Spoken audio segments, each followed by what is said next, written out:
Rams and Seahawks. A bounce-back game for Jared Goff. An opportunity, meanwhile, for Russell Wilson.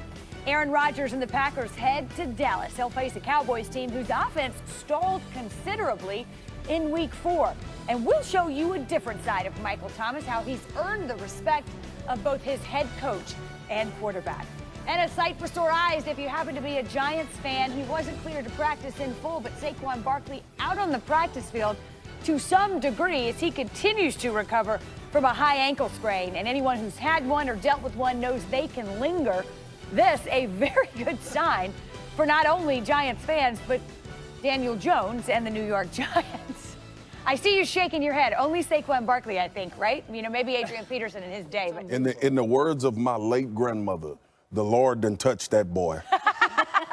Well said. We'll leave it at that. I'm Wendy Nix with Dan Orlovsky, Josina Anderson, Marcus Spears with gratitude to his grandmother, and also Jack Del Rio.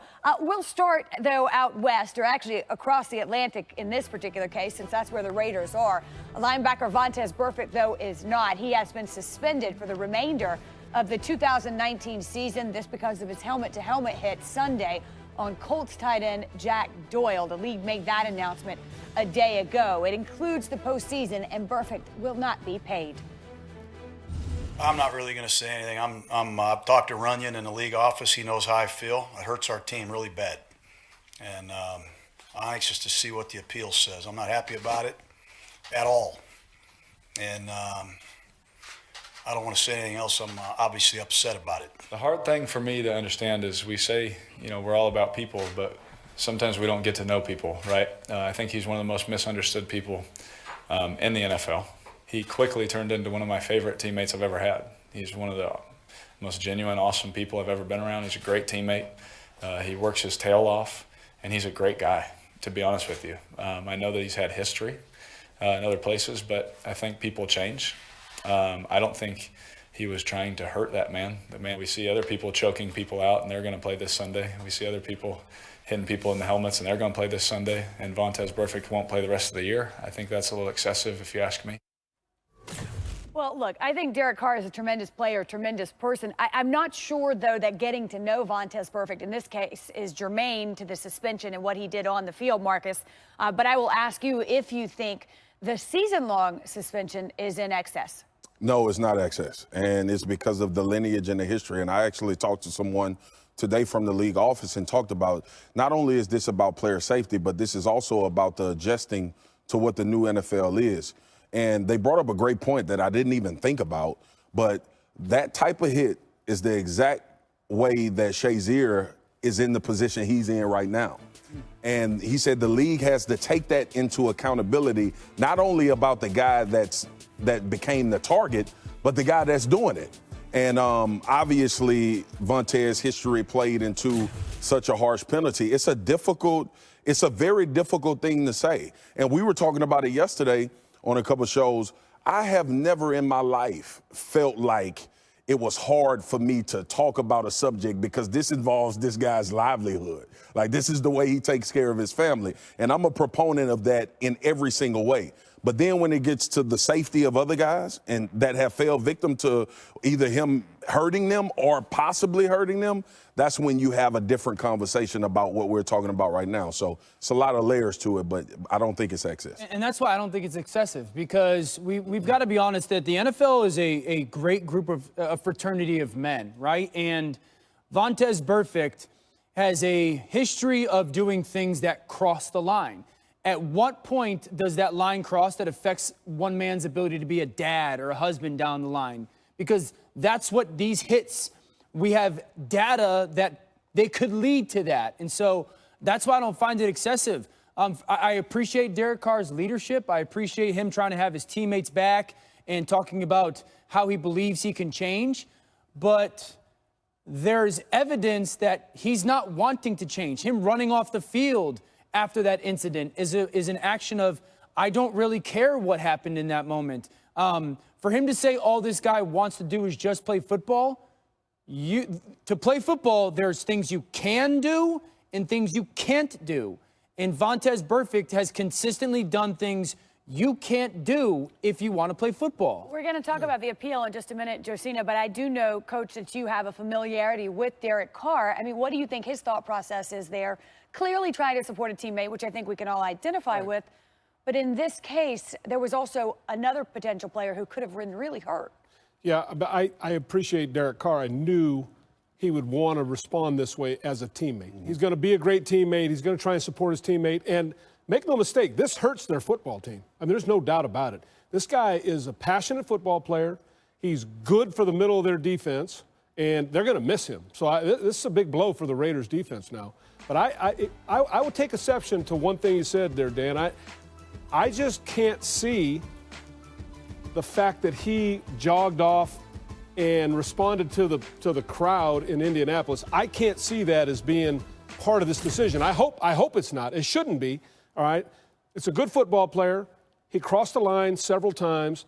It's about what he's done between the white lines. It has nothing to do with jogging off the field. Now, we may not like it, may not want to do it ourselves that way, but that should not be part of this discussion. But don't we think that for a guy who's had 14 incidents right now, that if he wanted to change, there would be some sign in that moment of remorse, of some sign of like, we see guys all the time. We saw it in the Eagles-Packers game the other night, right, where there was Barnett had a unique hit on Williams and a scary hit, whatever, and the young man Williams was going off on the stretcher cart, and you saw Derek Barnett walk over to him and have a conversation with him in a moment of, I'm sure was being said of, hey, are you good? That was never intentional. Right. So, like, how? I don't see this as the same, though. You're talking about a guy that's jogging off the field. I wouldn't put that into it. To me, he did, because he's getting it from the crowd. I've been in that stadium, okay?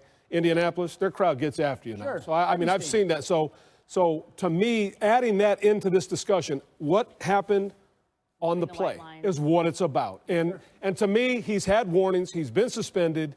It's been numerous times. And that's why the league is doing what it has to do, but not how he jogged off. That's not part of it. Josina, let me ask you this. There had been some early indication that appeal might have been heard as early as today. That does not seem to be the case. Where are we in that process? Okay, a couple things. So I did talk to Vontaze Burfict's agent before we came on the air, Lamont Smith, and he was indicating that he thinks that the appeal likely will be next Tuesday. They actually wanted it to be later because, as you know, the Raiders are playing in London. They want to give the team an opportunity to have time to give their feedback and input to this appeal, but it looks like that's the time it's going to be heard. A couple points of emphasis from Smith that I think are interesting for our discussion. When we talk about the accumulated history of Vontaze Burfict, he makes the point that the league's emphasis on lowering the helmet for contact really came in the 2018 season. And the history of violations from Vontaze Burfict came, most of that prior to 2018, when you talk about actually accounting for the history.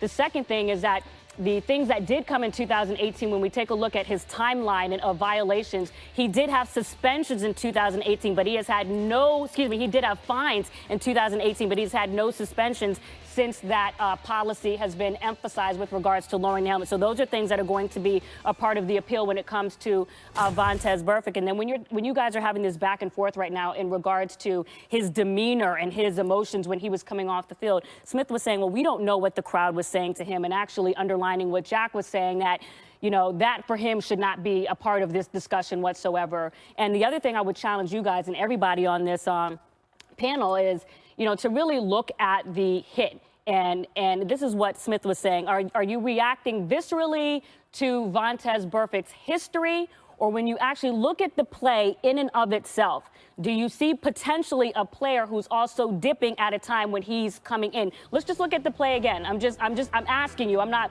injecting any editorial or any comments here. Do you see Doyle coming down himself at a time when he potentially, do you understand that? Do you, Sure. If you're just, so what I'm asking you is, 20 years ago, 10 years ago, that's applauded. That's like, But that, I mean, that's a great play. Are you reacting? This is really a question. Are you reacting to it being Vontaze, or if that were Marcus Spears coming after Dan Orlovsky, would you potentially be more seeing, Orlovsky coming down and Marcus Spears coming in potentially at the same time? And I'll answer that because I'm the one who kind of, steers on a side of this is extreme. Yeah, it's the whole totality of it being Vontaze. No doubt. Perfect. Absolutely. No doubt. But there's no way that we can avoid what the history tells us. And so if that was Marcus Spears and he had no history. For the purpose of conjecture, you can't avoid. But when it comes to an appeal and the fact that an NFL season, yes. Hold on, because the NFL season is 16 games. So if a guy gets 4, that's a fourth. Like if you were talking about baseball and people playing 162 and whatever 25% of that, that's a fourth. So, Josina, here's the issue that Lamont in this appeal is going to run into.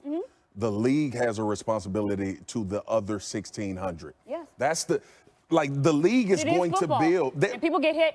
And we're having this for a purpose of discussion. Absolutely, 100%. Right. That's why the history matters, though, because if you say that we're going to treat this like an isolated incident, the way it looks on the league is that we're not paying attention to a guy that has had Marcus, this do you history. care? So is it important to you that he has not had a suspension with regards to helmet-to-helmet hits since the league placed the emphasis on lowering the helmet?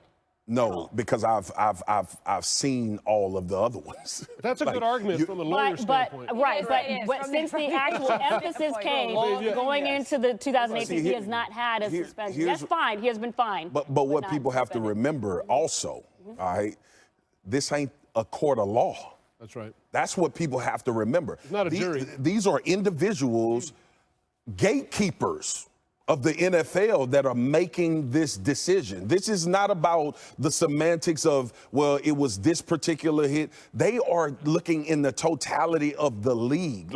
And look, but Dan, hold on. But Dan made the point, we don't see him trying to change. We see this history. But if you do look at this gap where he hasn't had the suspension relative to what we're talking about. This season, right? 2018? Okay, but I mean, do you see...